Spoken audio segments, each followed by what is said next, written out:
ನಮಸ್ಕಾರ. ಫ್ರೀಡಂ 19 ಸುದ್ದಿವಾಹಿನಿಗೆ ಸ್ವಾಗತ. ಇಂದಿನ ಮುಖ್ಯ ಸುದ್ದಿಗಳತ್ತ ಗಮನ ಹರಿಸೋಣ.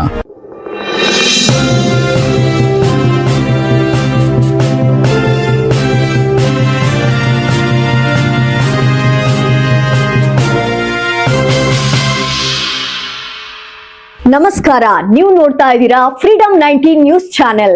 ನಿಖರ ಮತ್ತು ಪರಿಶೀಲಿತ ನಿರಂತರ ಸುದ್ದಿಗಳನ್ನ ಜವಾಬ್ದಾರಿಯುತವಾಗಿ ತಲುಪಿಸುವಂತ ವಿಶ್ವಾಸಾರ್ಹ ಸುದ್ದಿ ವೇದಿಕೆ ಫ್ರೀಡಂ 19 ನ್ಯೂಸ್ ಚಾನೆಲ್ಗೆ ತಮಗೆಲ್ಲರಿಗೂ ಆತ್ಮೀಯವಾದಂತಹ ಸ್ವಾಗತ. ಬನ್ನಿ ಇವತ್ತಿನ ಸುದ್ದಿಗಳನ್ನ ನೋಡೋಣ.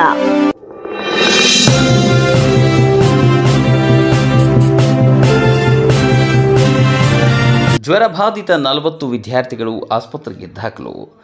ಯಾದಗಿರಿ ಜಿಲ್ಲೆ ಹುಣಸಗಿ ತಾಲೂಕಿನ ಹೊರಟ್ಟಿ ಗ್ರಾಮದಲ್ಲಿ ಸುಮಾರು 40 ಮಕ್ಕಳಲ್ಲಿ ಜ್ವರದ ಲಕ್ಷಣಗಳು ಕಾಣಿಸಿಕೊಂಡ ಹಿನ್ನೆಲೆಯಲ್ಲಿ ಆರೋಗ್ಯ ಇಲಾಖೆ ಮುನ್ನೆಚ್ಚರಿಕೆ ಕ್ರಮವನ್ನು ಕೈಗೊಂಡಿದೆ. ಹೊರಟ್ಟಿ ಸರ್ಕಾರಿ ಶಾಲೆಯ ಕೆಲ ವಿದ್ಯಾರ್ಥಿಗಳಲ್ಲಿ ಜ್ವರದ ಲಕ್ಷಣಗಳು ಕಂಡುಬಂದಿದ್ದರಿಂದ ಪರಿಸ್ಥಿತಿಯನ್ನು ಗಮನಿಸಿದ ಮುಖ್ಯ ಗುರು ಮಲ್ಲಿಕಾರ್ಜುನ್ ಅವರು ವಿದ್ಯಾರ್ಥಿಗಳನ್ನು ಮುಂಜಾಗ್ರತಾ ಕ್ರಮವಾಗಿ ಮನೆಗೆ ಕಳುಹಿಸಿದರು.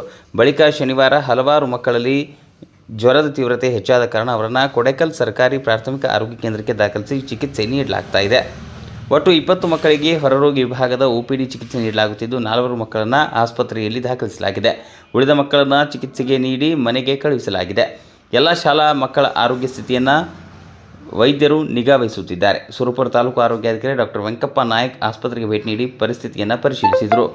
ಜ್ವರ ಕಾಣಿಸಿಕೊಂಡ 18 ಮಕ್ಕಳ ರಕ್ತದ ಮಾದರಿಯನ್ನು ಸಂಗ್ರಹಿಸಿ ಪ್ರಯೋಗಾಲಯಕ್ಕೆ ಪರೀಕ್ಷೆಗೆ ಕಳುಹಿಸಲಾಗಿದೆ. ವರದಿ ಬಂದ ನಂತರ ಜ್ವರದ ನಿಖರ ಕಾರಣ ತಿಳಿಯಲಿದೆ ಎಂದು ತಾಲೂಕು ಆರೋಗ್ಯಾಧಿಕಾರಿಗಳು ತಿಳಿಸಿದ್ದಾರೆ.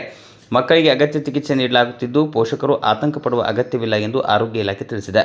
ಘಟನೆ ಕುರಿತು ಮಾಹಿತಿ ಪಡೆದ ಕ್ಷೇತ್ರ ಶಿಕ್ಷಣಾಧಿಕಾರಿ ಲಿಂಗರಾಜ್ ಮೂಲಿಮನಿ ಆಸ್ಪತ್ರೆಗೆ ಭೇಟಿ ನೀಡಿ ಮಕ್ಕಳ ಆರೋಗ್ಯ ವಿಚಾರಿಸಿದರು. ಮಾಜಿ ಸಚಿವ ನರಸಿಂಹನಾಯಕ್ ಅವರು ಆರೋಗ್ಯ ಇಲಾಖೆ ಅಧಿಕಾರಿಗಳೊಂದಿಗೆ ದೂರವಾಣಿ ಮೂಲಕ ಮಾತನಾಡಿ ಮಕ್ಕಳ ಚಿಕಿತ್ಸೆಯಲ್ಲಿ ಯಾವುದೇ ಕೊರತೆಯಾಗದಂತೆ ಅಗತ್ಯ ಕ್ರಮ ಕೈಗೊಳ್ಳುವಂತೆ ಸೂಚಿಸಿದರು. ಜ್ವರದ ಪ್ರಕರಣಗಳು ಹೆಚ್ಚಾಗಿ ಕಂಡುಬಂದಿರುವ ಹಿನ್ನೆಲೆಯಲ್ಲಿ ಆರೋಗ್ಯ ಇಲಾಖೆ ಸಿಬ್ಬಂದಿ ಹಾಗೂ ಆಶಾ ಕಾರ್ಯಕರ್ತೆಯರು ಗ್ರಾಮಕ್ಕೆ ಭೇಟಿ ನೀಡಿ ಸ್ವಚ್ಛತೆ, ಕುಡಿಯುವ ನೀರಿನ ಗುಣಮಟ್ಟ ಹಾಗೂ ಸಾಂಕ್ರಾಮಿಕ ರೋಗಗಳ ಸಾಧ್ಯತೆ ಕುರಿತು ಪರಿಶೀಲನೆ ನಡೆಸಿದ್ದಾರೆ. ಅಗತ್ಯ ಔಷಧಿ ಮತ್ತು ವೈದ್ಯಕೀಯ ಸೌಲಭ್ಯ ಒದಗಿಸಲಾಗುವುದು. ಮಕ್ಕಳ ಆರೋಗ್ಯದ ಬಗ್ಗೆ ವಿಶೇಷ ಕಾಳಜಿ ವಹಿಸಲಾಗುವುದು ಎಂದು ವೈದ್ಯಾಧಿಕಾರಿಗಳು ತಿಳಿಸಿದ್ದಾರೆ. ವರದಿ ಆನಂದ್ ರಾಠೋಡ್, ಫ್ರೀಡಂ 19 ನ್ಯೂಸ್, ಯಾದಗಿರಿ.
ಕರ್ನಾಟಕದ ಪ್ರತಿಯೊಂದು ಮೂಲೆಗೂ ನಿಖರ ಮತ್ತು ಪರಿಶೀಲಿತ ಮಾಹಿತಿಯನ್ನು ಜವಾಬ್ದಾರಿಯುತವಾಗಿ ತಲುಪಿಸುವಂತಹ ಪ್ರಯತ್ನದಲ್ಲಿ ನಾವು ಸದಾ ನಿಮ್ಮ ಜೊತೆ.